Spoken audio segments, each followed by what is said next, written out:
हाँ जी, शुरू करते हैं पंजाब जीके पार्ट नंबर 3। ये 20 MCQs ने ਜਿਹੜੇ ਤੁਹਾਡੇ ਗੌਰਮੈਂਟ ਜੌਬ ਦੇ ਐਗਜ਼ਾਮ ਨੇ, ਜਿਸ ਤਰ੍ਹਾਂ ਨਾਲ PPSC, ਨਾਇਬ ਤਹਿਸੀਲਦਾਰ, ਪਟਵਾਰੀ, PSPCL, ਪੰਜਾਬ ਪੁਲਿਸ ਤੇ ਬਾਕੀ ਜਿੰਨੇ ਵੀ ਗੌਰਮੈਂਟ ਐਗਜ਼ਾਮ ਨੇ ਸਾਰਿਆਂ ਵਾਸਤੇ ਬਹੁਤ ਇੰਪੋਰਟੈਂਟ ਰਹਿਣਗੇ। ਸ਼ੁਰੂ ਕਰਦੇ ਹਾਂ। ਪਹਿਲਾ ਕੁਐਸਚਨ ਹੈ ਕਿ ਵਿਚ of the following statements is incorrect, ਕਿ ਇਹਨਾਂ ਦੇ ਵਿੱਚੋਂ ਕਿਹੜੀ ਸਟੇਟਮੈਂਟ ਆ ਗਲਤ ਹੈ। ਆਪਾਂ 1 ਬਾਏ 1 ਸਾਰੀਆਂ ਸਟੇਟਮੈਂਟਸ ਐਨਾਲਾਈਜ਼ ਕਰਾਂਗੇ। ਤੁਸੀਂ ਖੁਦ ਵੀ ਅਟੈਂਪਟ ਕਰ ਸਕਦੇ ਹੋ ਵੀਡੀਓ ਨੂੰ ਪੌਜ਼ ਕਰਕੇ। ਪਹਿਲੀ ਸਟੇਟਮੈਂਟ ਹੈ ਅਕਾਲ ਤਖਤ ਸਾਹਿਬ ਵਾਜ਼ built by Guru Arjan Dev ji in 1609। Second statement है first Prakash of Guru Granth Sahib ji was commenced in 1604। Third है the golden plates for Harmandir Sahib were donated by Maharaja Ranjit Singh and माता सदा कौर। ਇਹਨਾਂ ਨੂੰ ਐਨਾਲਾਈਜ਼ ਕਰੋ ਤੇ ਦੇਖੋ ਸਹੀ ਆਨਸਰ ਕੀ ਹੋਏਗਾ। ਆਪਾਂ ਮੈਂ ਸਾਰੀਆਂ ਤੁਹਾਨੂੰ ਇੱਕ ਵਾਰ ਪੰਜਾਬੀ ਵਿੱਚ ਦੱਸ ਦਿੰਦਾ। ਪਹਿਲੀ ਸਟੇਟਮੈਂਟ ਹੈ ਕਿ ਅਕਾਲ ਤਖਤ ਸਾਹਿਬ ਦੀ ਸਥਾਪਨਾ ਕਿਹਦੇ ਦੁਆਰਾ ਕੀਤੀ ਗਈ? ਗੁਰੂ ਅਰਜਨ ਦੇਵ ਜੀ ਦੁਆਰਾ। ਕਦੋਂ? 1609 ਦੇ ਵਿੱਚ। ਦੂਜੀ, ਇਹ ਸਟੇਟਮੈਂਟ ਗਲਤ ਹੈ ਕਿਉਂਕਿ ਗੁਰੂ ਅਰਜਨ ਦੇਵ ਜੀ ਨੇ ਅਕਾਲ ਤਖਤ ਸਾਹਿਬ ਦੀ ਸਥਾਪਨਾ ਨਹੀਂ ਕੀਤੀ ਸੀ। ਅਕਾਲ ਤਖਤ ਦੀ ਸਥਾਪਨਾ ਕੀਤੀ ਗਈ ਸੀ ਗੁਰੂ ਹਰਗੋਬਿੰਦ ਜੀ ਦੁਆਰਾ। ਤਾਂ ਪਹਿਲੀ ਸਟੇਟਮੈਂਟ ਕੀ ਆ? ਇਹ ਇਨਕਰੈਕਟ। ਦੂਜੀ ਸਟੇਟਮੈਂਟ ਕਿ ਗੁਰੂ ਗ੍ਰੰਥ ਸਾਹਿਬ ਦਾ ਪਹਿਲਾ ਪ੍ਰਕਾਸ਼ ਕਦੋਂ ਹੋਇਆ ਸੀ? 1604 ਈਸਵੀ ਦੇ ਵਿੱਚ ਹੋਇਆ ਸੀ। ਇਹ ਬਿਲਕੁਲ ਠੀਕ ਹੈ। ਸੈਕੰਡ ਸਟੇਟਮੈਂਟ ਠੀਕ ਹੈ। ਥਰਡ ਸਟੇਟਮੈਂਟ ਕੀ ਹੈ ਕਿ ਜੋ ਹਰਮੰਦਰ ਸਾਹਿਬ ਦੇ ਉੱਪਰ ਸੋਨੇ ਦੀਆਂ ਪਲੇਟਾਂ ਲੱਗੀਆਂ ਹੋਈਆਂ ਨੇ ਉਹਨਾਂ ਨੂੰ ਦਾਨ ਕੀਤਾ ਗਿਆ ਸੀ ਮਹਾਰਾਜਾ ਰਣਜੀਤ ਸਿੰਘ ਅਤੇ ਉਹਨਾਂ ਦੀ ਮਾਤਾ ਸਦਾ ਕੌਰ ਦੁਆਰਾ। ਇਹ ਵੀ ਠੀਕ ਹੈ। ਤਾਂ ਹੁਣ ਇਹਦੇ ਵਿੱਚੋਂ ਕਿਹੜੀ ਸਟੇਟਮੈਂਟ ਇਨਕਰੈਕਟ ਹੈ? ਓਨਲੀ 1, ਪਹਿਲੀ ਗੱਲ ਸਿਰਫ ਇਨਕਰੈਕਟ ਆ। ਤਾਂ option B is the right answer. Option B is the right answer. ਹੁਣ ਮੈਂ ਤੁਹਾਨੂੰ ਥੋੜਾ ਜਿਹਾ ਅਕਾਲ ਤਖਤ ਸਾਹਿਬ ਬਾਰੇ ਇਨਫੋਰਮੇਸ਼ਨ ਦਿੰਦਾ। ਤੁਸੀਂ ਦੇਖ ਰਹੇ ਹੋ ਅਕਾਲ ਤਖਤ ਸਾਹਿਬ। ਅਕਾਲ ਤਖਤ ਸਾਹਿਬ ਦਾ ਜਿਹੜਾ ਅਰਥ ਹੈ ਲਿਖਿਆ ਹੋਇਆ ਇੱਥੇ, ਅਕਾਲ ਤਖਤ ਸਾਹਿਬ ਦਾ ਅਰਥ ਕੀ ਹੈ? ਕਾਲ ਤੋਂ ਰਹਿਤ ਪਰਮਾਤਮਾ ਦਾ ਸਿੰਘਾਸਨ। 5 ਜੂਨ 1606 ਦੇ ਵਿੱਚ ਸ਼੍ਰੀ ਗੁਰੂ ਹਰਗੋਬਿੰਦ ਸਾਹਿਬ ਜੀ ਨੇ ਸਥਾਪਨਾ ਕੀਤੀ ਸੀ ਅਕਾਲ ਤਖਤ ਸਾਹਿਬ ਦੀ, ਤੇ ਬਾਬਾ ਬੁੱਢਾ ਜੀ ਵੀ ਸੀ ਨਾਲ ਉਹਨਾਂ ਦੇ। ਤੇ ਉੱਥੇ ਜਿਹੜੀ ਅਕਾਲ ਤਖਤ ਸਾਹਿਬ ਵਾਲੀ ਜਿਹੜੀ ਬਿਲਡਿੰਗ ਆ, ਇਹਦੇ ਉੱਪਰ ਇੱਕ ਇਮਾਰਤ ਬਣਾਈ ਗਈ, ਜਿਹਦਾ ਨਾਮ ਰੱਖਿਆ ਗਿਆ ਅਕਾਲ ਬੂੰਗਾ। ਇਹ ਤੁਸੀਂ ਅਕਾਲ ਤਖਤ ਸਾਹਿਬ ਦੀ ਫੋਟੋ ਦੇਖ ਸਕਦੇ ਹੋ। ਅੱਗੇ ਮੈਂ ਤੁਹਾਨੂੰ ਥੋੜਾ ਜਿਹਾ ਗੁਰੂ ਗ੍ਰੰਥ ਸਾਹਿਬ ਬਾਰੇ ਵੀ ਇਨਫੋਰਮੇਸ਼ਨ ਦੇ ਦੇਵਾਂ। ਗੁਰੂ ਗ੍ਰੰਥ ਸਾਹਿਬ ਜੀ 1604 ਈਸਵੀ ਦੇ ਵਿੱਚ ਗੁਰੂ ਗ੍ਰੰਥ ਸਾਹਿਬ ਜੀ ਦਾ ਜਿਹੜਾ ਪ੍ਰਕਾਸ਼ ਕੀਤਾ ਗਿਆ ਸੀ, ਕਿਉਂਕਿ 1604 ਈਸਵੀ ਦੇ ਵਿੱਚ ਗੁਰੂ ਗ੍ਰੰਥ ਸਾਹਿਬ ਨੂੰ ਸੰਪੂਰਨ ਕਰ ਲਿਆ ਗਿਆ ਸੀ ਗੁਰੂ ਅਰਜਨ ਦੇਵ ਜੀ ਦੁਆਰਾ। ਗੁਰੂ ਅਰਜਨ ਦੇਵ ਜੀ ਸਿੱਖਾਂ ਦੇ 5ਵੇਂ ਗੁਰੂ ਸੀ। ਤੇ ਉਹ ਤੋਂ ਬਾਅਦ ਗੁਰੂ ਸਾਹਿਬ ਨੇ 5ਵੇਂ ਗੁਰੂ ਜਿਹੜੇ ਗੁਰੂ ਅਰਜਨ ਦੇਵ ਜੀ ਸੀ, ਉਹਨਾਂ ਨੇ ਕੁਝ ਗੁਰਬਾਣੀਆਂ, ਜਿਵੇਂ ਪਹਿਲੇ 5 ਗੁਰੂ ਸਾਹਿਬਾਨ ਦੀ ਬਾਣੀ ਤੇ ਕੁਝ ਭਗਤਾਂ ਦੀ ਬਾਣੀ ਗੁਰੂ ਗ੍ਰੰਥ ਸਾਹਿਬ ਦੇ ਵਿੱਚ ਦਰਜ ਕੀਤੀ ਸੀ। ਤੇ ਬਾਕੀ ਦੀ ਜਿਹੜੀ ਬਾਣੀ ਆ ਉਹ ਦਰਜ ਕੀਤੀ ਗਈ ਗੁਰੂ ਗੋਬਿੰਦ ਸਿੰਘ ਜੀ ਦੁਆਰਾ 1704 ਤੋਂ ਲੈ ਕੇ 1706 ਤੱਕ। ਇਹ ਵੀ ਤੁਸੀਂ ਯਾਦ ਰੱਖਣਾ। ਗੁਰੂ ਗ੍ਰੰਥ ਸਾਹਿਬ ਦੇ ਵਿੱਚ ਟੋਟਲ 31 ਰਾਗ ਨੇ, 31 ਰਾਗ ਨੇ ਗੁਰੂ ਗ੍ਰੰਥ ਸਾਹਿਬ ਦੇ ਵਿੱਚ। ਇਹ ਵੀ ਗੱਲ ਯਾਦ ਰੱਖਿਓ। ਆਪਾਂ ਅੱਗੇ ਅਗਲਾ ਕੁਐਸਚਨ ਦੇਖਦੇ ਹਾਂ। Consider the following statements. ਕੁਝ ਸਟੇਟਮੈਂਟਸ ਦਿੱਤੀਆਂ ਗਈਆਂ ਨੇ, ਆਪਾਂ ਉਹਨਾਂ ਨੂੰ ਕੰਸੀਡਰ ਕਰਨਾ। ਪਹਿਲੀ ਸਟੇਟਮੈਂਟ ਹੈ ਕਿ treaty of Amritsar was signed between Maharaja Ranjit Singh and British in 1819, ਕਿ ਜਿਹੜੀ ਪਹਿਲੀ ਸੰਧੀ ਹੋਈ ਮਹਾਰਾਜਾ ਰਣਜੀਤ ਸਿੰਘ ਤੇ ਅੰਗਰੇਜ਼ਾਂ ਦੇ ਵਿਚਕਾਰ, ਜਾਂ ਅੰਗਰੇਜ਼ਾਂ ਦੇ ਵਿਚਕਾਰ ਤੇ ਮਹਾਰਾਜਾ ਰਣਜੀਤ ਸਿੰਘ ਦੇ ਵਿਚਕਾਰ ਜਿਹੜੀ ਸੰਧੀ ਹੋਈ ਉਹਨੂੰ ਆਪਾਂ ਕਹਿੰਦੇ ਆ ਅੰਮ੍ਰਿਤਸਰ ਦੀ ਸੰਧੀ। ਦੂਜੀ ਸਟੇਟਮੈਂਟ ਹੈ ਫਸਟ ਐਂਗਲੋ ਸਿੱਖ ਵਾਰਸ ਵਰ ਫਾਊਟ ਬਿਟਵੀਨ 1840 ਐਂਡ 1846। ਤੀਜੀ ਸਟੇਟਮੈਂਟ ਹੈ treaty of Lahore was signed in 1846 between British and Sikhs. Punjabi ਦੇ ਵਿੱਚ ਮੈਂ ਸਾਰੀਆਂ ਤੁਹਾਨੂੰ ਸਟੇਟਮੈਂਟਸ ਦੱਸਦਾ ਕਿ ਜਿਹੜੀ ਪਹਿਲੀ ਸੰਧੀ ਹੋਈ ਸੀ ਜਾਂ ਅੰਮ੍ਰਿਤਸਰ ਦੀ ਸੰਧੀ ਹੋਈ ਸੀ ਮਹਾਰਾਜਾ ਰਣਜੀਤ ਸਿੰਘ ਤੇ ਸਿੱਖਾਂ ਦੇ ਵਿਚਕਾਰ, ਉਹ 1819 ਦੇ ਵਿੱਚ ਹੋਈ ਸੀ। ਇਹ ਸਟੇਟਮੈਂਟ ਗਲਤ ਹੈ ਕਿਉਂਕਿ 1819 ਦੇ ਵਿੱਚ ਨਹੀਂ ਹੋਈ ਸੀ, 1809 ਦੇ ਵਿੱਚ ਹੋਈ ਸੀ। ਦੂਜੀ ਸਟੇਟਮੈਂਟ ਬਿਲਕੁਲ ਠੀਕ ਹੈ ਕਿਉਂਕਿ ਐਂਗਲੋ ਸਿੱਖ ਵਾਰ, ਜਿਹੜਾ ਪਹਿਲਾ ਐਂਗਲੋ ਸਿੱਖ ਵਾਰ ਹੋਇਆ ਸੀ, ਉਹਦੇ ਵਿੱਚ ਲਗਭਗ 5 ਲੜਾਈਆਂ ਲੜੀਆਂ ਗਈਆਂ ਸੀ ਸਿੱਖਾਂ ਦੁਆਰਾ ਅੰਗਰੇਜ਼ਾਂ ਨਾਲ। ਤੇ ਉਹ 1845 ਤੋਂ ਲੈ ਕੇ 1846 ਦਾ ਜਿਹੜਾ ਵਕਫਾ ਸੀ ਇਹਦੇ ਵਿੱਚ ਹੋਈਆਂ ਸੀ। ਉਹ ਅਲੱਗ-ਅਲੱਗ ਲੜਾਈਆਂ ਸੀ, ਜਿਸ ਤਰ੍ਹਾਂ ਨਾਲ ਮੁਦਕੀ ਦੀ ਲੜਾਈ ਹੋ ਗਿਆ, ਫਿਰੋਜ਼ਪੁਰ ਦੀ ਲੜਾਈ, ਬੱਦੋਵਾਲ ਦੀ ਲੜਾਈ, ਅਲੀਵਾਲ ਦੀ ਲੜਾਈ ਤੇ ਸਭਰਾਉਂ ਦੀ ਲੜਾਈ। ਇਹ ਆਪਾਂ ਤੁਹਾਨੂੰ ਕਿਸੇ ਦਿਨ ਡਿਟੇਲ 'ਚ ਡਿਸਕਸ ਕਰਾਂਗੇ ਇਹਦੇ ਬਾਰੇ ਵੀ। ਤੀਜੀ ਸਟੇਟਮੈਂਟ ਹੈ ਕਿ ਜਿਹੜੀ ਟ੍ਰੀਟੀ ਸਾਈਨ ਕੀਤੀ ਗਈ ਲਾਹੌਰ ਦੀ, ਜਾਂ ਸੰਧੀ ਸਾਈਨ ਕੀਤੀ ਗਈ 1846 ਦੇ ਵਿੱਚ, ਉਹ ਸਿੱਖਾਂ ਤੇ ਅੰਗਰੇਜ਼ਾਂ ਦੇ ਵਿਚਕਾਰ ਕੀਤੀ ਗਈ। ਇਹ ਬਿਲਕੁਲ ਠੀਕ ਹੈ। ਹੁਣ ਮੈਂ ਤੁਹਾਨੂੰ ਥੋੜ੍ਹੀਆਂ ਇਹਦੇ ਬਾਰੇ ਦੱਸ ਦਿੰਦਾ। ਤਾਂ ਹੁਣ ਇਹਦੇ ਵਿੱਚ ਕੀ ਹੈ ਕਿ ਟਰੂ ਸਟੇਟਮੈਂਟ ਕਿਹੜੀ ਹੈ?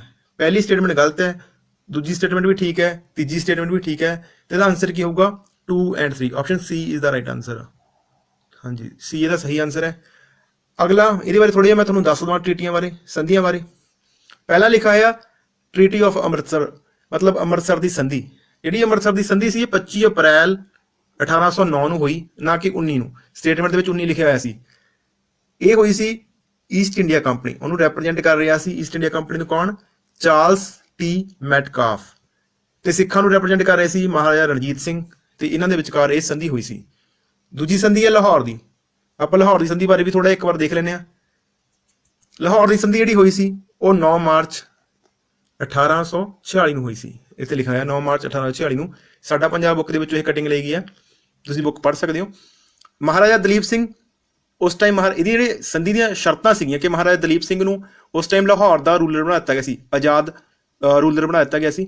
ਤੇ ਸਿੱਖਾਂ ਦੇ ਉੱਪਰ ਕੁਛ ਜਾਂ ਪੰਜਾਬ ਦੇ ਉੱਪਰ ਜਿਹੜਾ ਇਹ ਵਾਰ ਦੀ ਪੈਨਲਟੀ ਜਾਂ ਫਾਈਨ ਜਾਂ ਜੁਰਮਾਨਾ ਲਗਾਇਆ ਗਿਆ ਸੀ ਕਿਉਂਕਿ ਸਿੱਖ ਹਾਰ ਗਏ ਸੀ। ਤੇ ਜੰਮੂ ਤੇ ਕਸ਼ਮੀਰ ਦਾ ਜਿਹੜਾ ਏਰੀਆ ਉਹ ਮਹਾਰਾਜਾ ਗੁਲਾਬ ਸਿੰਘ ਨੂੰ ਦੇ ਦਿੱਤਾ ਗਿਆ ਸੀ 1 ਕਰੋੜ ਦੇ ਬਦਲੇ, 1 ਕਰੋੜ ਰੁਪਏ ਦੇ ਬਦਲੇ। ਤੇ ਇੱਕ ਜਿਹੜੀ ਟੈਰੀਟਰੀ ਆ ਬਿਆਸ ਤੇ ਸਤਲੁਜ ਦੇ ਵਿਚਕਾਰਲੀ ਜਿਹੜੀ ਧਰਤੀ ਸੀ ਉਹਦੇ ਉੱਪਰ ਅੰਗਰੇਜ਼ਾਂ ਦਾ ਕਬਜ਼ਾ ਹੋ ਗਿਆ ਸੀ। ਅਗਲੀ ਸਟੇਟਮੈਂਟ ਦੇ ਵਿੱਚ ਲਿਖਿਆ ਹੋਇਆ ਕਿ ਜਿਹੜਾ ਸਤਲੁਜ ਦਰਿਆ ਉਹਦੇ ਦੋਨੇ ਕਿਨਾਰਿਆਂ ਦੇ ਉੱਪਰ ਅੰਗਰੇਜ਼ਾਂ ਦਾ ਕਬਜ਼ਾ ਹੋ ਗਿਆ ਸੀ। ਲਗਭਗ ਪੰਜਾਬ ਦੇ ਉੱਪਰ ਅੰਗਰੇਜ਼ਾਂ ਦਾ ਕਬਜ਼ਾ ਹੋ ਗਿਆ ਸੀ। ਜਿਹੜਾ ਪੂਰਨ ਤੌਰ ਤੇ ਅੰਗਰੇਜ਼ਾਂ ਦਾ ਕਬਜ਼ਾ ਭਾਰਤ ਦੇ ਉੱਪਰ ਹੁੰਦਾ ਉਹ 1849 ਈਸਵੀ ਦੇ ਵਿੱਚ ਹੁੰਦਾ, ਜਦੋਂ ਲਾਰਡ ਡਲਹੌਜੀ ਪੰਜਾਬ ਦਾ ਗਵਰਨਰ ਸੀ। ਹੁਣ ਆਪਾਂ ਅਗਲੀ ਸਟੇਟਮੈਂਟ ਦੇਖਦੇ ਹਾਂ।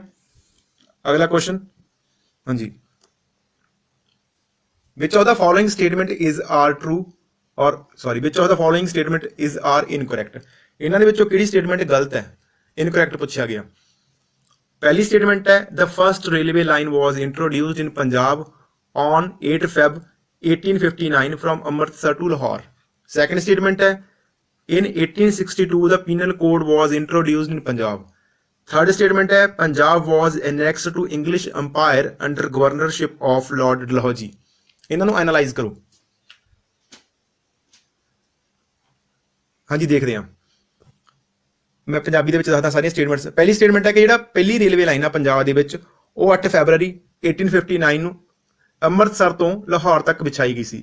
ਇਹ ਸਟੇਟਮੈਂਟ ਗਲਤ ਹੈ ਕਿਉਂਕਿ ਇਹ ਅੰਮ੍ਰਿਤਸਰ ਤੋਂ ਲਾਹੌਰ ਤੱਕ ਨਹੀਂ, ਅੰਮ੍ਰਿਤਸਰ ਤੋਂ ਮੁਲਤਾਨ ਤੱਕ ਸੀ। ਮੁਲਤਾਨ ਪਾਕਿਸਤਾਨ ਦਾ ਹਿੱਸਾ ਅੱਜ ਦੇ ਟਾਈਮ। ਅੰਮ੍ਰਿਤਸਰ ਤੋਂ ਮੁਲਤਾਨ ਤੱਕ ਇਹ ਰੇਲਵੇ ਲਾਈਨ ਵਿਛਾਈ ਗਈ ਸੀ। ਦੂਜੀ ਸਟੇਟਮੈਂਟ ਹੈ ਕਿ ਜਿਹੜਾ ਪੀਨਲ ਕੋਡ ਆ ਉਹ 1862 ਈਸਵੀ ਦੇ ਵਿੱਚ ਪੰਜਾਬ ਦੇ ਵਿੱਚ ਲਿਆਂਦਾ ਗਿਆ ਸੀ ਜਾਂ ਲਾਗੂ ਕੀਤਾ ਗਿਆ ਸੀ। ਪੀਨਲ ਕੋਡ ਦਾ ਮਤਲਬ ਹੁੰਦਾ ਕਿ ਜਿਹੜਾ ਸਜ਼ਾਵਾਂ ਦਾ ਪ੍ਰਾਵਧਾਨ ਹੁੰਦਾ ਕਿ ਧਾਰਾਵਾਂ ਲਿਖੀਆਂ ਜਾਂਦੀਆਂ ਨੇ ਸੰਵਿਧਾਨ ਦੇ ਵਿੱਚ ਕਿ ਕਿਸ ਜੁਰਮ ਦੇ ਲਈ ਕਿਹੜੀ ਧਾਰਾ ਲੱਗੇਗੀ, ਉਹਨੂੰ ਆਪਾਂ ਕਹਿੰਦੇ ਪੀਨਲ ਕੋਡ। 1862 ਈਸਵੀ ਦੇ ਵਿੱਚ ਪੀਨਲ ਕੋਡ ਆ ਜਿਹੜਾ ਪੰਜਾਬ ਦੇ ਵਿੱਚ ਲਾਗੂ ਕੀਤਾ ਸੀ। ਇਹ ਸਟੇਟਮੈਂਟ ਬਿਲਕੁਲ ਠੀਕ ਹੈ। ਅਗਲੀ ਸਟੇਟਮੈਂਟ ਹੈ ਕਿ ਪੰਜਾਬ ਦੇ ਉੱਪਰ ਅੰਗਰੇਜ਼ਾਂ ਦਾ ਕਬਜ਼ਾ ਹੋ ਗਿਆ ਸੀ ਲਾਰਡ ਡਲਹੌਜੀ ਦੇ ਟਾਈਮ। ਇਹ ਸਟੇਟਮੈਂਟ ਵੀ ਬਿਲਕੁਲ ਠੀਕ ਹੈ। ਤਾਂ ਹੁਣ ਇਹਦੇ ਵਿੱਚੋਂ ਕਿਹੜੇ ਸਟੇਟਮੈਂਟ ਗਲਤ ਨੇ ਕਿਉਂਕਿ ਆਪਾਂ ਤੋਂ ਪੁੱਛਿਆ ਗਿਆ ਇਨਕਰੈਕਟ ਸਟੇਟਮੈਂਟ, ਇਨਕਰੈਕਟ। ਤਾਂ ਇਨਕਰੈਕਟ ਸਟੇਟਮੈਂਟ ਕਿਹੜੀ ਆ? ਸਿਰਫ ਪਹਿਲੀ ਆ, ਤਾਂ option A is the right answer, only 1। ਅਗਲਾ ਕੁਐਸਚਨ ਦੇਖਦੇ ਹਾਂ। ਦਲ ਖਾਲਸਾ ਵਾਸ ਅਮਰਜਡ ਅੰਡਰ ਹੂਜ਼ ਕਮਾਂਡ? ਕਿ ਦਲ ਖਾਲਸਾ ਕਿਹਦੀ ਕਮਾਂਡ ਦੇ ਤਹਿਤ ਬਣਿਆ? ਮਹਾਰਾਜਾ ਰਣਜੀਤ ਸਿੰਘ, ਨਵਾਬ ਕਪੂਰ ਸਿੰਘ, ਜੱਸਾ ਸਿੰਘ ਆਹਲੂਵਾਲੀਆ ਜਾਂ ਬਾਬਾ ਦੀਪ ਸਿੰਘ? ਬਹੁਤ ਹੀ ਈਜ਼ੀ ਕੁਐਸਚਨ ਆ। ਜੇ ਤੁਸੀਂ ਥੋੜਾ ਜਿਹਾ ਵੀ ਹਿਸਟਰੀ ਨੂੰ ਪੜਿਆ ਹੋਇਆ ਤੁਸੀਂ ਆਨਸਰ ਕਰ ਸਕਦੇ ਹੋ। ਸਿੱਖ ਹਿਸਟਰੀ ਨੂੰ ਪੜਿਆ ਹੋਇਆ ਜੇ ਤਾਂ ਇਹਦਾ ਸਹੀ ਆਨਸਰ ਹੈ Nawab Kapur Singh. Option B is the right answer.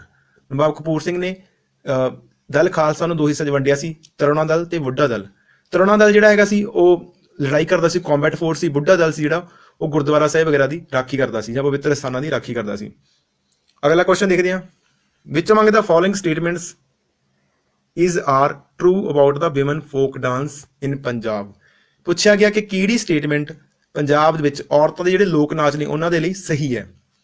ਪਹਿਲੀ ਹੈ ਸੰਮੀ is mostly performed by women of Bajigar, Rai, Lubana and Sansi tribes. ਦੂਜੀ ਸਟੇਟਮੈਂਟ ਹੈ ਜਾਗੋ is a part of Punjab ਜਾਂ ਪੰਜਾਬੀ ਮੈਰਿਜ ਸੈਰਾਮਨੀ। ਤੀਜੀ ਹੈ ਕਿੱਕਲੀ is performed by a group of 4 girls holding a hand and twirling in a circle. ਠੀਕ ਹੈ, ਜਿਹਨੂੰ analyse ਕਰੋ, ਆਨਸਰ ਕਰਨ ਦੀ ਕੋਸ਼ਿਸ਼ ਕਰੋ।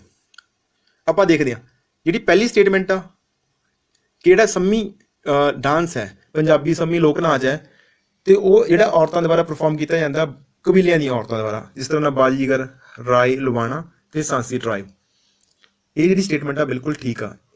ਜਿਹੜਾ ਸੰਮੀ ਡਾਂਸ ਹੈ ਜਾਂ ਸੰਮੀ ਲੋਕ ਨਾਚ ਆ ਉਹਨੂੰ ਕਬੀਲਿਆਂ ਦੀਆਂ ਔਰਤਾਂ ਪਰਫਾਰਮ ਕਰਦੀਆਂ ਨੇ ਜ਼ਿਆਦਾਤਰ।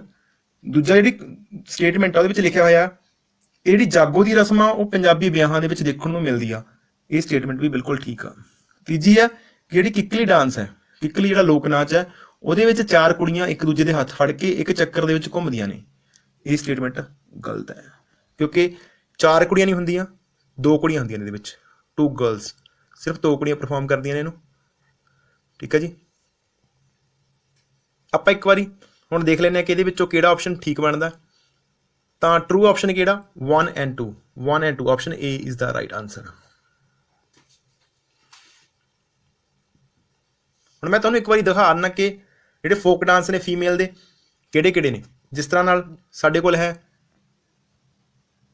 ਕਿੱਕਲੀ ਹੈ। ਕਿੱਕਲੀ ਦੇ ਵਿੱਚ ਤੁਸੀਂ ਦੇਖ ਰਹੇ ਹੋ ਕਿ ਸਿਰਫ 2 ਕੁੜੀਆਂ ਨੇ ਜਿਹੜੀਆਂ ਇੱਕ ਦੂਜੇ ਨੂੰ ਹੱਥ ਫੜ ਕੇ ਘੁੰਮ ਰਹੀਆਂ ਨੇ। ਤੇ ਸੰਮੀ ਲੋਕ ਨਾਚ ਦੇ ਵਿੱਚ ਤੁਸੀਂ ਦੇਖ ਰਹੇ ਹੋ ਕਿ ਜਿਹੜੀਆਂ ਔਰਤਾਂ ਨੇ ਜਿਹੜੀਆਂ ਡਾਂਸ ਪਰਫਾਰਮ ਕਰਦੀਆਂ ਨੇ ਉਹਨਾਂ ਨੇ ਲੰਮੇ ਲੰਮੇ ਕੁੜਤੇ ਪਾਏ ਹੋਏ ਆ ਤੇ ਉਹ ਚਮਕੜੇ ਰੰਗ ਦੇ ਆ। ਇਸ ਜ਼ਿਆਦਾਤਰ ਜਿਹੜੇ ਹੈਗੇ ਨੇ ਬਾਜੀਗਰ ਬਸਤੀ ਹੋ ਗਿਆ, ਲੁਬਾਣਾ ਬਾਜੀਗਰ ਹੋ ਗਿਆ, ਲੁਬਾਣਾ ਜਾਂ ਹੋਰ ਕੁਝ ਕਬੀਲਿਆਂ ਦੀਆਂ ਔਰਤਾਂ ਜਿਹੜੀਆਂ ਉਹ ਪਰਫਾਰਮ ਕਰਦੀਆਂ ਨੇ। ਗਿੱਧਾ ਔਰਤਾਂ ਦੇ ਗਰੁੱਪ ਦੁਆਰਾ ਪਰਫਾਰਮ ਕੀਤਾ ਜਾਂਦਾ, ਇਹ ਤਾਂ ਬੜਾ ਕਾਮਨ ਹੈ, ਤੁਹਾਨੂੰ ਪਤਾ ਹੀ ਹੋਣਾ। ਤੇ ਜਾਗੋ, ਇਹ ਵੀ ਤੁਹਾਨੂੰ ਪਤਾ ਹੋਣਾ ਕਿਉਂਕਿ ਜਾਗੋ ਜਿਹੜਾ ਹੈਗਾ ਕਿਸੇ ਵਿਆਹ ਦੇ ਵਿੱਚ ਜਿਹੜਾ ਹੈਗਾ ਇਹ ਰਸਮ ਦੇਖਣ ਨੂੰ ਮਿਲਦੀ ਹੈ, ਚਾਹੇ ਮੁੰਡਾ ਜਾਂ ਕੁੜੀ ਦਾ ਵਿਆਹ ਹੋਵੇ। ਲੜਕਾ ਜਾਂ ਲੜਕੀ ਉਹਦੀ ਮਾਮਾ ਜਾਂ ਉਹਦੀ ਮਾਮੀ ਦੁਆਰਾ ਜਿਹੜਾ ਹੈਗਾ ਜਿਹੜੀ ਰਸਮ ਅਦਾ ਕੀਤੀ ਜਾਂਦੀ ਹੈ, ਲੜਕਾ ਜਾਂ ਲੜਕੀ ਦੀ ਮਾਮੀ ਦੁਆਰਾ। ਅਗਲਾ ਕੁਐਸਚਨ ਦੇਖਦੇ ਹਾਂ। Who was the leader Sikh leader who was the leader of Sikh revolt of 1848 at Multan.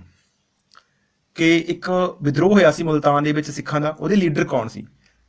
1848 ਦੇ ਵਿੱਚ ਇਹ ਜਿਹੜਾ ਹੈਗਾ ਵਿਦਰੋਹ ਹੋਇਆ ਸੀ ਮੁਲਤਾਨ ਦੇ ਵਿੱਚ, ਇਹਦੇ ਲੀਡਰ ਕੌਣ ਸੀ? ਪਹਿਲੀ ਆਪਸ਼ਨ ਤੇਜਾ ਸਿੰਘ, ਰਾਣੀ ਜਿੰਦਾ, ਸ਼ੇਰ ਸਿੰਘ ਜਾਂ ਦੀਵਾਨ ਮੁੱਲਾ ਰਾਜ। ਇਹਦਾ ਸਹੀ ਜਿਹੜਾ ਆਨਸਰ ਹੈ ਦੀਵਾਨ ਮੁੱਲਾ ਰਾਜ ਹੈ।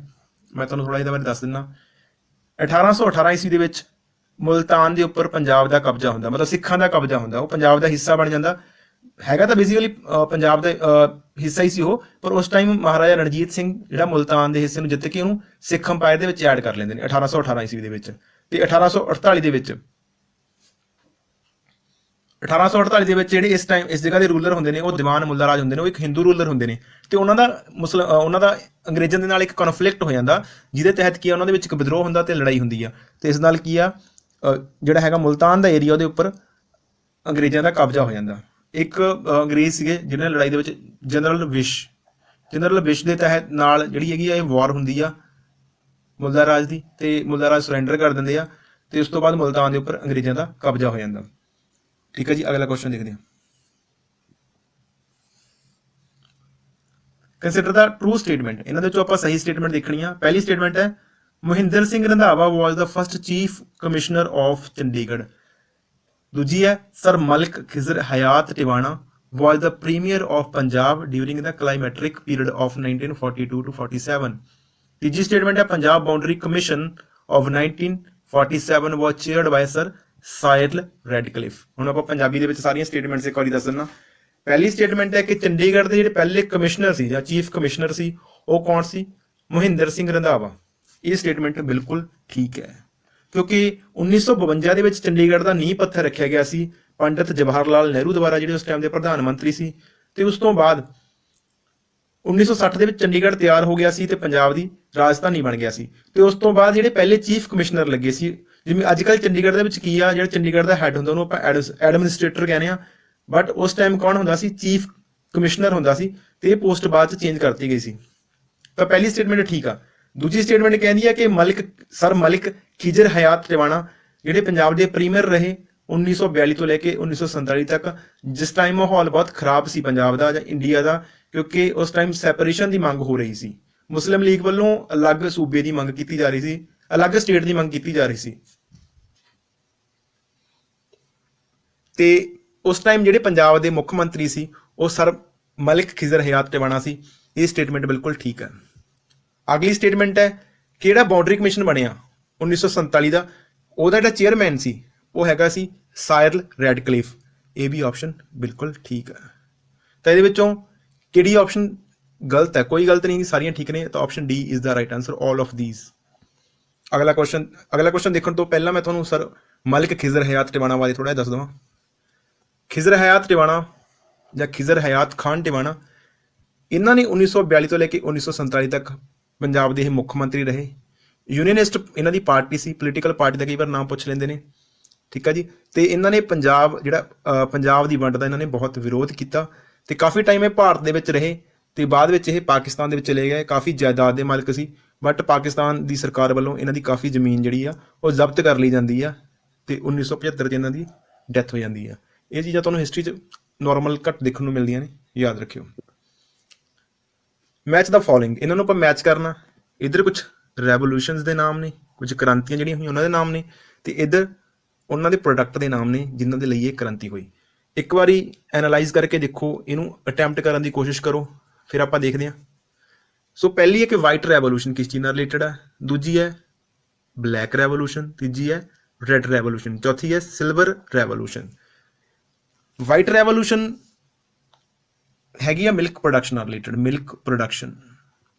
ਬਲੈਕ ਰੈਵੋਲੂਸ਼ਨ ਪੈਟਰੋਲੀਅਮ ਪ੍ਰੋਡਕਸ਼ਨ ਨਾਲ ਰਿਲੇਟਡ ਹੈ, ਤੇ ਰੈਡ ਰੈਵੋਲੂਸ਼ਨ ਰਿਲੇਟਡ ਹੈ ਐਗ ਪ੍ਰੋਡਕਸ਼ਨ ਨਾਲ। Silver revolution red revolution related ਹੈ ਮੀਟ ਪ੍ਰੋਡਕਸ਼ਨ ਨਾਲ, ਸਿਲਵਰ ਰੈਵੋਲੂਸ਼ਨ ਰਿਲੇਟਡ ਹੈ ਐਗ ਪ੍ਰੋਡਕਸ਼ਨ ਨਾਲ। ਤਾਂ ਹੁਣ ਇਹਦਾ ਆਨਸਰ ਕੀ ਹੋਏਗਾ? 1D 2C 3B 1D 2C 3B 4A। option B is the right answer, option B is the right answer। Next question ਦੇਖਦੇ ਹਾਂ। ਉਹ ਤੋਂ ਪਹਿਲਾਂ ਮੈਂ ਤੁਹਾਨੂੰ ਸਾਰੀਆਂ ਰੈਵੋਲੂਸ਼ਨਸ ਬਾਰੇ ਇੱਕ ਵਾਰ ਦਿਖਾ ਦਿੰਦਾ। ਜਿਹੜੀ ਯੈਲੋ ਰੈਵੋਲੂਸ਼ਨ ਹੈ, ਯੈਲੋ ਰੈਵੋਲੂਸ਼ਨ ਇਹ ਕਿਸ ਚੀਜ਼ ਨਾਲ ਰਿਲੇਟਡ ਹੈ? ਯੈਲੋ ਰੈਵੋਲੂਸ਼ਨ ਰਿਲੇਟਡ ਹੈ ਆਇਲ ਸੀਡ ਨਾਲ।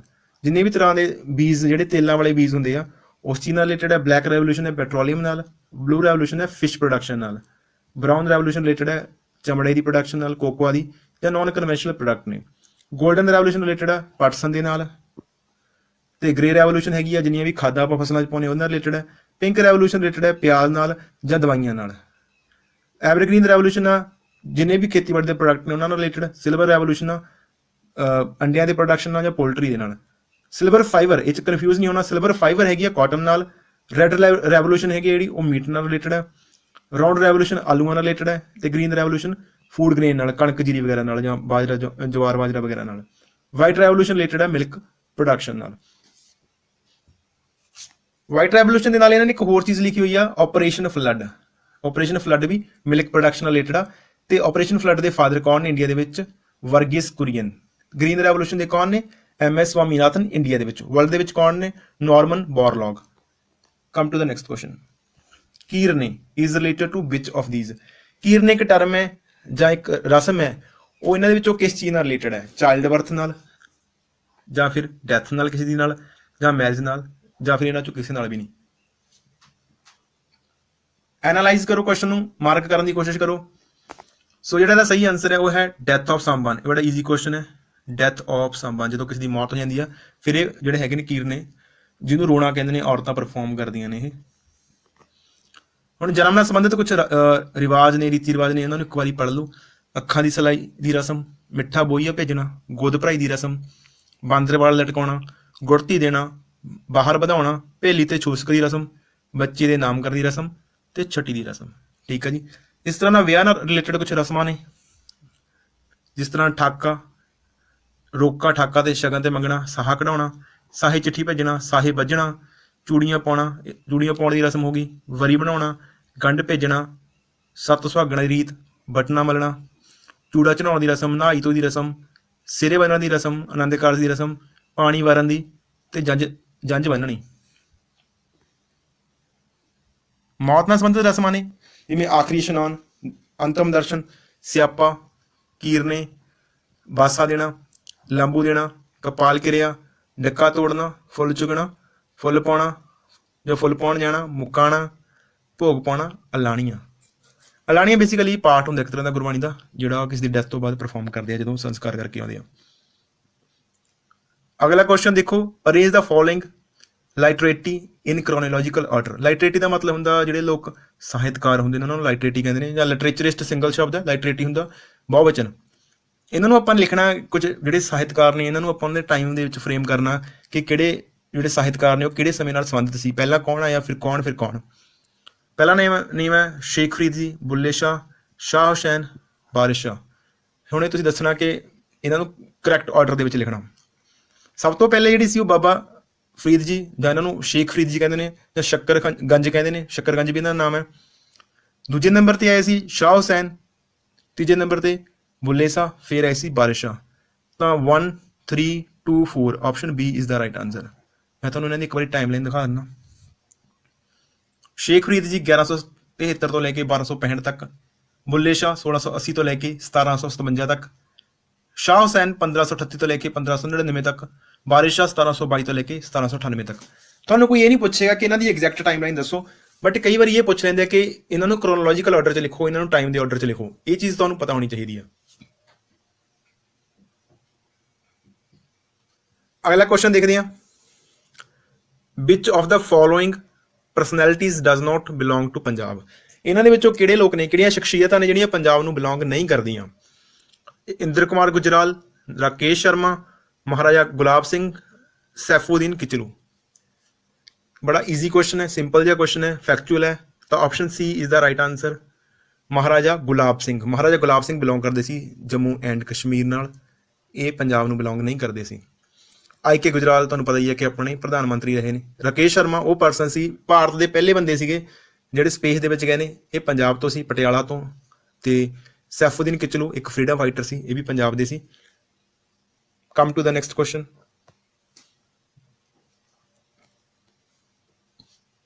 ਹਾਂਜੀ, ਅਗਲਾ ਕੁਐਸਚਨ ਦੇਖੋ।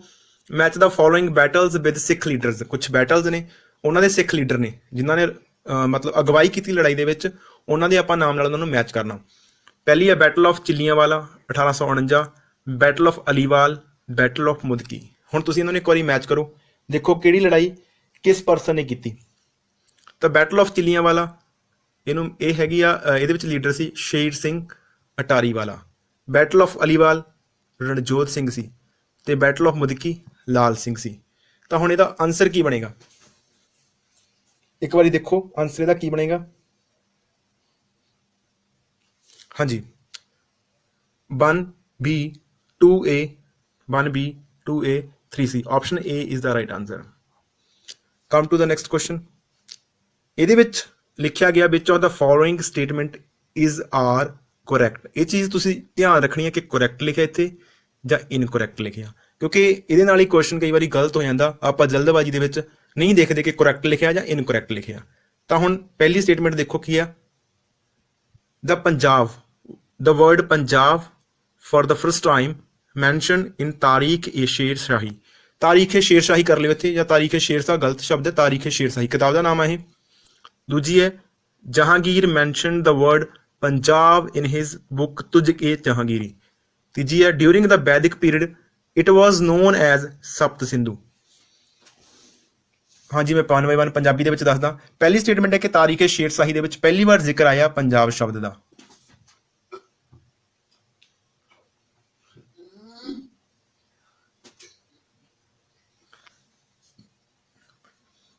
ਇਹ ਸਟੇਟਮੈਂਟ ਬਿਲਕੁਲ ਠੀਕ ਹੈ।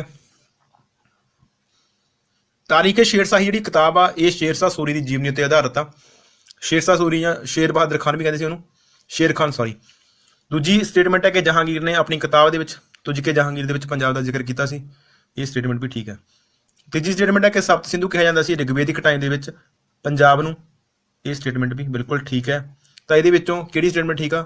ਸਾਰੀਆਂ ਠੀਕ ਨੇ, 1 2 and 3, 1 2 and 3। Option B is the right answer. Come to the next question. Which of the following writers and his books have been matched wrongly? ਕਿ ਇਹਨਾਂ ਚੋਂ ਕਿਹੜੀ ਕਿਤਾਬ ਤੇ ਉਹਦੇ ਰਾਈਟਰ ਗਲਤ ਮੈਚ ਕੀਤੇ ਗਏ ਨੇ? ਪੀਲੂ, ਮਿਰਜ਼ਾ ਸਾਹਿਬਾ, ਵਾਰਿਸ ਸ਼ਾਹ, ਹੀਰ ਰਾਂਝਾ, ਹਾਸ਼ਮ, ਸੱਸੀ ਪੁੰਨੂ, ਕਾਦਰ ਯਾਰ, ਸੋਹਣੀ ਮਹੀਵਾਲ। ਇਹਨਾਂ ਨੂੰ ਤੁਸੀਂ ਕਰੈਕਟਲੀ ਮੈਚ ਕਰਨਾ, ਇਹਨਾਂ ਨੂੰ ਦੱਸਣਾ ਕਿ ਇਹਨਾਂ ਦੇ ਵਿੱਚੋਂ ਗਲਤ ਮੈਚ ਕਿਹੜਾ। ਹਾਂਜੀ, ਦੇਖਦੇ ਹਾਂ 1 by 1। ਪੀਲੂ ਬਿਲਕੁਲ ਠੀਕ ਹੈ, ਪੀਲੂ ਨੇ ਲਿਖਿਆ ਸੀ ਮਿਰਜ਼ਾ ਸਾਹਿਬਾਂ। ਵਾਰਿਸ ਸ਼ਾਹ ਦੀ ਹੀਰ ਸਭ ਨੂੰ ਪਤਾ ਹੈ, ਬਹੁਤ ਮਸ਼ਹੂਰ ਹੈ। ਹਾਸ਼ਮ ਸ਼ਾਹ ਨੇ ਲਿਖਿਆ ਸੀ ਸੱਸੀ ਪੁੰਨੂ ਦਾ ਕਿੱਸਾ, ਇਹ ਵੀ ਬਹੁਤ ਮਸ਼ਹੂਰ ਹੈ। ਇਹਨਾਂ ਦੇ ਬਾਰੇ ਵੀ ਆਪਾਂ ਕਿਸੇ ਦਿਨ ਡਿਟੇਲ 'ਚ ਜ਼ਿਕਰ ਕਰਾਂਗੇ। ਕਾਦਰ ਯਾਰ, ਇਹਨਾਂ ਨੇ ਸੋਹਣੀ ਮਹੀਵਾਲ ਨਹੀਂ ਲਿਖੀ ਸੀ। ਸੋਹਣੀ ਮਹੀਵਾਲ ਜਿਹੜਾ ਲਿਖਿਆ ਗਿਆ ਸੀ ਕਿੱਸਾ, ਇਹ ਲਿਖਿਆ ਗਿਆ ਸੀ ਫਜ਼ਲ ਸ਼ਾਹ ਸੈਯਦ ਦੁਆਰਾ। ਫਜ਼ਲ ਸ਼ਾਹ ਸੈਯਦ ਦੁਆਰਾ ਜਿਹੜਾ ਕਿੱਸਾ ਲਿਖਿਆ ਗਿਆ ਸੀ ਸੋਹਣੀ ਮਹੀਵਾਲ ਦਾ, ਨੋਟ ਕਰ ਲਿਓ, ਯਾਦ ਕਰ ਲਿਓ, ਇੰਪੋਰਟੈਂਟ ਹੈ। ਅਗਲੇ ਕੁਐਸਚਨ ਤੇ ਆਓ। ਅਗਲਾ ਕੁਐਸਚਨ ਹੈ ਕਿ ਕੁਝ ਪਲੇਸਿਸ ਨੇ, ਉਹਨਾਂ ਨੂੰ ਆਪਾਂ ਨੇ ਮੈਚ ਕਰਨਾ, ਜਿਸ ਤਰ੍ਹਾਂ ਨਾਲ ਰੋਜ਼ਾ ਸ਼ਰੀਫ, ਗੁਰੂ ਤੇਗ ਬਹਾਦਰ ਮਿਊਜ਼ੀਅਮ, ਗੁਰਦੁਆਰਾ ਦੁੱਖ ਨਿਵਾਰਨ ਸਾਹਿਬ, summer palace of Maharaja Ranjit Singh. ਇਹਨਾਂ ਨੂੰ ਮੈਚ ਕਰੋ। ਰੋਜ਼ਾ ਸ਼ਰੀਫ ਹੈ ਜਿਹੜਾ ਉਹ ਫਤਿਹਗੜ੍ਹ ਸਾਹਿਬ 'ਚ ਪੈਂਦਾ। ਗੁਰੂ ਤੇਗ ਬਹਾਦਰ ਮਿਊਜ਼ੀਅਮ ਅਨੰਦਪੁਰ ਸਾਹਿਬ ਦੇ ਵਿੱਚ ਹੈ। ਤੇ ਦੁੱਖ ਨਿਵਾਰਨ ਗੁਰਦੁਆਰਾ ਸਾਹਿਬ ਨੂੰ ਪਤਾ ਪਟਿਆਲਾ ਦੇ ਵਿੱਚ ਆ। Summer palace of Maharaja Ranjit Singh Amritsar ਦੇ ਵਿੱਚ ਹੈ। ਤਾਂ 1D sorry 1B 1C 2 1C 2B 1C 2B ਦੋ ਦੇ ਵਿੱਚ ਆ ਰਿਹਾ 1C 2B 1B ਕਈ ਵਾਰ ਕਨਫਿਊਜ਼ਨ ਹੋ ਜਾਂਦੀ ਆ, ਇੱਕ ਵਾਰੀ ਦੇਖ ਲਓ ਧਿਆਨ ਨਾਲ। 1C ਹਾਂ ਪਹਿਲੇ ਤਾਂ C ਹੈ। 1C 2D 1C 2B 3B ਹਾਂਜੀ option A is the right answer. Option A is the right answer. Come to the next question. Identify the following district in the map. ਇਹ ਦੇਖੋ ਜਿਹੜਾ ਲਿਖਿਆ ਹੋਇਆ ਨਾ ਕੁਐਸਚਨ ਮਾਰਕ ਪਾਇਆ ਹੋਇਆ, ਤੁਸੀਂ ਇੱਥੇ ਦੱਸਣਾ ਕਿ ਕਿਹੜਾ ਜ਼ਿਲ੍ਹਾ। ਅਗਰ ਤੁਸੀਂ ਪੰਜਾਬ ਦਾ ਮੈਪ ਚੰਗੀ ਤਰ੍ਹਾਂ ਦੇਖਿਆ ਤਾਂ ਤੁਹਾਨੂੰ ਪਤਾ ਲੋਕੇਸ਼ਨਸ ਅਲੱਗ-ਅਲੱਗ ਡਿਸਟ੍ਰਿਕਟ ਦੀਆਂ ਤਾਂ ਈਜ਼ੀ ਹੈ, ਅਦਰਵਾਈਜ਼ ਥੋੜਾ ਡਿਫਿਕਲਟ ਹੋਏਗਾ। ਜਲੰਧਰ ਹੈ, ਗੁਰਦਾਸਪੁਰ ਹੈ, ਕਪੂਰਥਲਾ ਜਾਂ ਨਨ ਆਫ ਥੀਸ। ਇਹਦਾ ਆਨਸਰ ਹੈ ਨਨ ਆਫ ਥੀਸ, ਕਿਉਂਕਿ ਜਿਹੜਾ ਇਹ ਏਰੀਆ ਇਹ ਹੈ ਹੁਸ਼ਿਆਰਪੁਰ। ਆਪਾਂ ਮੈਪ ਦੇ ਵਿੱਚ ਦੇਖਦੇ ਹਾਂ, ਤੁਸੀਂ ਮੈਪ ਦੇ ਵਿੱਚ ਦੇਖ ਪਾਓਗੇ ਇਹ ਹੈ ਹੁਸ਼ਿਆਰਪੁਰ। ਹੁਸ਼ਿਆਰਪੁਰ ਦੀ ਖਾਸ ਗੱਲ ਕੀ ਹੈ, ਇੱਥੇ ਹਾਈਐਸਟ ਲਿਟਰੇਸੀ ਰੇਟ ਆ ਤੇ ਜਿਹੜੀ ਸੈਕਸ ਰੇਸ਼ੋ ਆ ਉਹ ਵੀ ਹਾਈਐਸਟ ਹੈ। Come to the next question. Who among the following ਜਾਂ ਹੂ ਕੰਪੋਜ਼ ਦਾ Song ਪਗੜੀ ਸੰਭਾਲ ਜੱਟਾ। ਪਗੜੀ ਸੰਭਾਲ ਜੱਟਾ ਕਿਹਨੇ ਲਿਖਿਆ? ਭਗਤ ਸਿੰਘ ਨੇ, ਲਾਲਾ ਲਾਜਪਤ ਰਾਏ, ਲਾਲ ਚੰਦ ਜਮਲਾ ਜੱਟ ਜਾਂ ਬਾਂਕੇ ਦਿਆਲ। ਇਹਦਾ ਸਹੀ ਆਨਸਰ ਹੈ option D Banke Dayal. Very easy question. Come to the next question.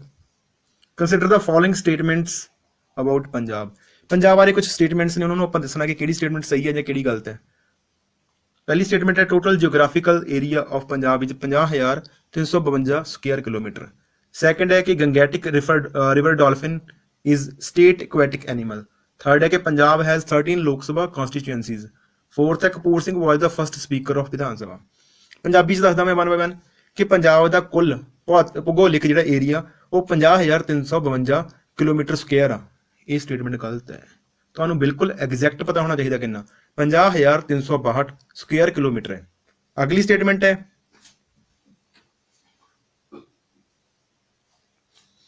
ਜਿਹੜੀ ਗੰਗੈਟਿਕ ਰਿਵਰ ਡਾਲਫਿਨ ਹੈ ਕਿ ਪੰਜਾਬ ਦੀ ਜਿਹੜੀ ਹੈਗੀ ਐਕੁਆਟਿਕ ਐਨੀਮਲ ਆ। ਐਕੁਆਟਿਕ ਐਨੀਮਲ ਦਾ ਮਤਲਬ ਹੁੰਦਾ ਕਿ ਜਿਹੜਾ ਪਾਣੀ 'ਚ ਰਹਿਣ ਵਾਲਾ ਜੀਵ ਹੁੰਦਾ। ਤਾਂ ਗੰਗੈਟਿਕ ਨਹੀਂ ਹੈਗੀ, ਉਹ ਹੈਗੀ ਇੰਡਸ ਰਿਵਰ ਡਾਲਫਿਨ। ਯਾਦ ਰੱਖਿਓ ਇੰਡਸ ਰਿਵਰ ਡਾਲਫਿਨ ਜਿਹੜੀ ਪੰਜਾਬ ਦੀ, ਉਹ ਪੰਜਾਬ ਦਾ ਜਲ ਵਾਲਾ ਜੀਵ ਹੈ। ਤੀਜੀ ਸਟੇਟਮੈਂਟ ਕਿ ਪੰਜਾਬ ਦੇ ਵਿੱਚ 13 ਲੋਕ ਸਭਾ ਦੀਆਂ ਸੀਟਾਂ ਨੇ, ਇਹ ਬਿਲਕੁਲ ਠੀਕ ਆ। ਯਾਦ ਰੱਖਿਓ ਲੋਕ ਸਭਾ ਦੀਆਂ ਸੀਟਾਂ 13 ਨੇ, ਰਾਜ ਸਭਾ ਦੀਆਂ ਹੈਗੀਆਂ ਨੇ 7 ਤੇ ਵਿਧਾਨ ਸਭਾ ਦੀਆਂ 117। ਕਪੂਰ ਸਿੰਘ ਚੌਥੀ ਸਟੇਟਮੈਂਟ ਹੈ ਕਿ ਕਪੂਰ ਸਿੰਘ ਵਾਸ ਦਾ ਫਸਟ ਵਿਧਾਨ ਸਭਾ ਸਪੀਕਰ। ਇਹ ਸਟੇਟਮੈਂਟ ਵੀ ਬਿਲਕੁਲ ਠੀਕ ਆ। ਹੁਣ ਪੁੱਛਿਆ ਗਿਆ ਕਿ ਕਿਹੜੇ ਸਟੇਟਮੈਂਟਸ ਠੀਕ ਨੇ ਪੰਜਾਬ ਦੇ ਬਾਰੇ, ਤੀਜੀ ਐਂਡ ਚੌਥੀ। Option C is the right answer. Third and fourth. Come to the next question. Which among the following statement is incorrect. ਜਾਂ ਇਹ ਧਿਆਨ ਰੱਖਿਆ ਕਰੋ ਕਿ ਕੀ ਲਿਖਿਆ ਹੈ ਇਨਕਰੈਕਟ, ਕਿ ਕਿਹੜੀ ਸਟੇਟਮੈਂਟ ਇਨਕਰੈਕਟ ਆ। Zafarnama was an Arabic words containing 111 verses. Aurangzeb was succeeded by Jahandar Shah. Guru Gobind Singh ji abolished Masand system. ਇਹਨਾਂ ਨੂੰ ਇੱਕ ਵਾਰੀ ਐਨਾਲਾਈਜ਼ ਕਰੋ ਤੇ ਸਹੀ ਆਨਸਰ ਮਾਰਕ ਕਰਨ ਦੀ ਕੋਸ਼ਿਸ਼ ਕਰੋ। ਹਾਂਜੀ ਦੇਖਦੇ ਹਾਂ। ਪਹਿਲੀ ਸਟੇਟਮੈਂਟ ਗਲਤ ਹੈ ਕਿਉਂਕਿ ਜ਼ਫਰਨਾਮਾ ਜਿਹੜਾ ਉਹ ਅਰੈਬਿਕ ਭਾਸ਼ਾ ਦੇ ਵਿੱਚ ਨਹੀਂ ਲਿਖਿਆ ਗਿਆ ਸੀ, ਉਹ ਲਿਖਿਆ ਗਿਆ ਸੀ ਪਰਸ਼ੀਅਨ ਦੇ ਵਿੱਚ ਜਾਂ ਫਾਰਸੀ ਦੇ ਵਿੱਚ। ਇਹ ਗਲਤ ਹੈ। ਉਹਦੇ ਵਿੱਚ 111 ਸ਼ਬਦ ਸੀ, ਇਹ ਬਿਲਕੁਲ ਠੀਕ ਹੈ, ਬਟ ਉਹ ਲਿਖਿਆ ਗਿਆ ਸੀ ਫਾਰਸੀ ਦੇ ਵਿੱਚ, ਜਿਹਨੂੰ ਆਪਾਂ ਪਰਸ਼ੀਅਨ ਕਹਿੰਦੇ ਹਾਂ। ਦੂਜੀ ਹੈ ਔਰੰਗਜ਼ੇਬ ਵਾਸ ਸਕਸੀਡਡ ਬਾਈ ਜਹਾਂਦਰ ਸ਼ਾਹ। ਇਹ ਬਿਲਕੁਲ ਠੀਕ ਹੈ। ਸੌਰੀ, ਇਹ ਵੀ ਗਲਤ ਹੈ ਕਿਉਂਕਿ ਔਰੰਗਜ਼ੇਬ ਨੂੰ ਜਹਾਂਦਰ ਸ਼ਾਹ ਨੇ ਸਕਸੀਡ ਨਹੀਂ ਕੀਤਾ ਸੀ, ਔਰੰਗਜ਼ੇਬ ਨੂੰ ਸਕਸੀਡ ਕੀਤਾ ਗਿਆ ਸੀ ਬਹਾਦਰ ਸ਼ਾਹ 1 ਦੁਆਰਾ। ਬਹਾਦਰ ਸ਼ਾਹ ਪਹਿਲਾ ਸੀਗਾ ਜਿਹਨੇ ਸਕਸੀਡ ਕੀਤਾ ਸੀ ਔਰੰਗਜ਼ੇਬ ਨੂੰ।